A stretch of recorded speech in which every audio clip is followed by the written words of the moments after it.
କ'ଣ ଆପଣମାନେ ଜାଣିଛନ୍ତି କି କ'ଣ ଖାଇବା ଦ୍ୱାରା କ୍ଷୁଧାହୀନତା ରୋଗ ଭଲ ହୋଇଥାଏ? ତେବେ ଚାଲନ୍ତୁ ଆଜିର ଏହି ଭିଡ଼ିଓରେ ଆମେ କ୍ଷୁଧାହୀନତା ରୋଗ କିପରି ଭଲ ହୋଇପାରିବ ତାହା ସମ୍ପର୍କରେ ଜାଣିବା। ଆପଣଙ୍କ ପାଇଁ ଆଜିର ପ୍ରଥମ ପ୍ରଶ୍ନ, ଛୋଟ ପିଲାମାନଙ୍କୁ କ'ଣ ଖାଇବାକୁ ଦେଲେ ତାଙ୍କର ସ୍ମରଣ ଶକ୍ତି ବଢ଼ିଥାଏ? ଆପଣଙ୍କର ଅପସନ୍ ଗୁଡ଼ିକ ହେଲା ଅପସନ୍ ଏ ଅଣ୍ଡା, ବି କାଜୁ, ସି ମହୁ, ଡି ମାଛ।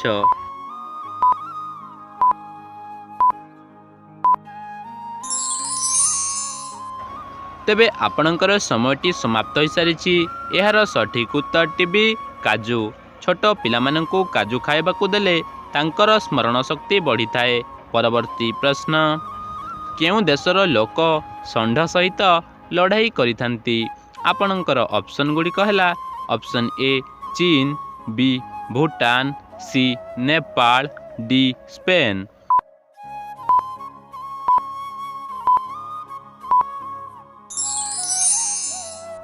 ସମୟଟି ସମାପ୍ତ ହୋଇସାରିଛି। ଏହାର ସଠିକ୍ ଉତ୍ତରଟି ଡି ସ୍ପେନ୍।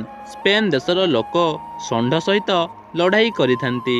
ତେବେ ଚାଲନ୍ତୁ ଦେଖିନେବା ପରବର୍ତ୍ତୀ ପ୍ରଶ୍ନ, କେଉଁ ଜୀବ ଭୋକ ଲାଗିବା ମାତ୍ରେ ନିଜର ଛୁଆକୁ ମଧ୍ୟ ଖାଇଯାଇଥାଏ?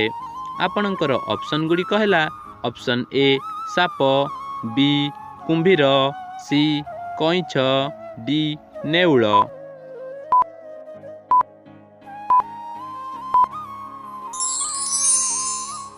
ପୁଣି ଥରେ ସମୟଟି ସମାପ୍ତ ହୋଇସାରିଛି। ଏହାର ସଠିକ୍ ଉତ୍ତରଟି ସି କଇଁଛ। କଇଁଛ ଜୀବ ଭୋକ ଲାଗିବା ମାତ୍ରେ ନିଜର ଛୁଆକୁ ମଧ୍ୟ ଖାଇଯାଇଥାଏ। ତେବେ ଚାଲନ୍ତୁ ଦେଖିନେବା ପରବର୍ତ୍ତୀ ପ୍ରଶ୍ନ, ଏମିତି କେଉଁ କାମ ମଣିଷ ମଲା ପରେ ବି କରିପାରିବ? ଆପଣଙ୍କର ଅପସନ୍ ଗୁଡ଼ିକ ହେଲା ଅପସନ୍ ଏ ଅଙ୍ଗଦାନ, ବି ଭୂଦାନ, ସି ଗୋଦାନ, ଡି କନ୍ୟାଦାନ।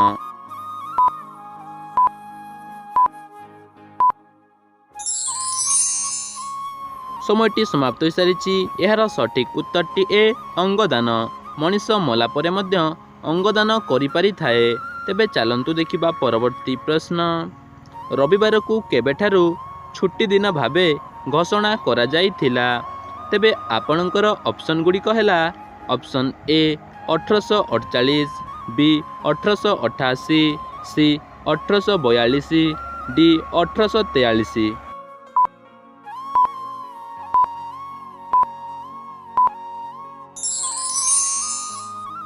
ତେବେ ଆପଣଙ୍କର ସମୟଟି ସମାପ୍ତ ହୋଇସାରିଛି।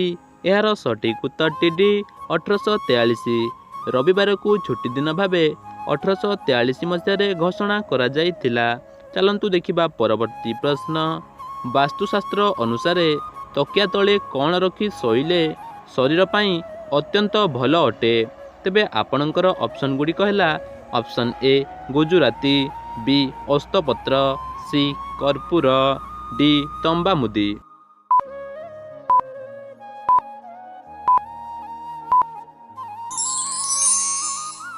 ତେବେ ଆପଣଙ୍କର ସମୟଟି ସମାପ୍ତ ହୋଇସାରିଛି।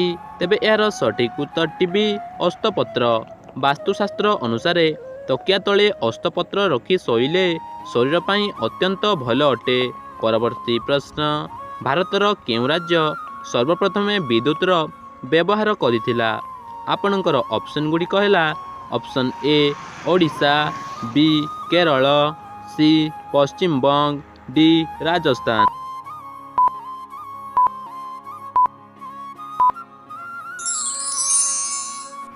ପୁଣି ଥରେ ଆପଣଙ୍କର ସମୟଟି ସମାପ୍ତ ହୋଇସାରିଛି। ଏହାର ସଠିକ୍ ଉତ୍ତରଟି ସି ପଶ୍ଚିମବଙ୍ଗ।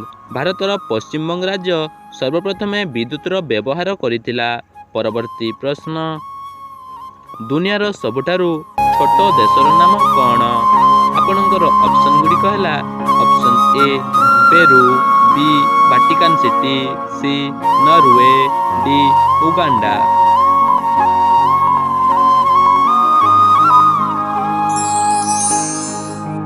ପୁଣି ଥରେ ଆପଣଙ୍କର ସମୟଟି ସମାପ୍ତ ହୋଇସାରିଛି। ଏହାର ସଠିକ୍ ଉତ୍ତରଟି ବି ଭାଟିକାନ୍ ସିଟି। ଦୁନିଆର ସବୁଠାରୁ ଛୋଟ ଦେଶ ଭାଟିକାନ୍ ସିଟି। ପରବର୍ତ୍ତୀ ପ୍ରଶ୍ନ, କ୍ଷୁଧାହୀନତା ରୋଗ ହୋଇଥିଲେ କ'ଣ ଖାଇବା ଦ୍ୱାରା ଶୀଘ୍ର ଆରାମ ମିଳିଥାଏ? ତେବେ ଆପଣଙ୍କର ଅପସନ୍ ଗୁଡ଼ିକ ହେଲା ଅପସନ୍ ଏ ଲବଙ୍ଗ, ବି ଲୁଣ, ସି ଅଦା, ଡି ଗୋଲମରିଚ।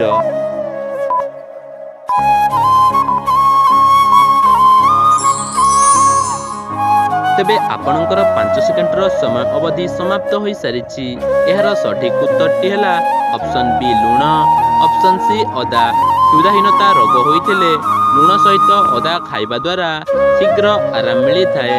ତେବେ ଆଜିର ଅନ୍ତିମ ପ୍ରଶ୍ନଟି ଆପଣଙ୍କ ପାଇଁ ରହିଲା, ଭାରତର ଜାତୀୟ ସଙ୍ଗୀତ ଗାନ କରିବାର ସମୟ ଅବଧି କେତେ? ଆପଣଙ୍କର ଅପସନ୍ ଗୁଡ଼ିକ ହେଲା ଅପସନ୍ ଏ 50 ସେକେଣ୍ଡ, ବି 45 second, C 52 second, D 55 second.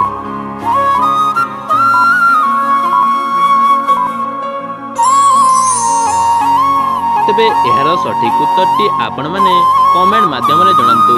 ଭିଡ଼ିଓଟି କିପରି ଲାଗିଲା ତାହା ମଧ୍ୟ କମେଣ୍ଟ ମାଧ୍ୟମରେ ନିଶ୍ଚୟ ଜଣାନ୍ତୁ।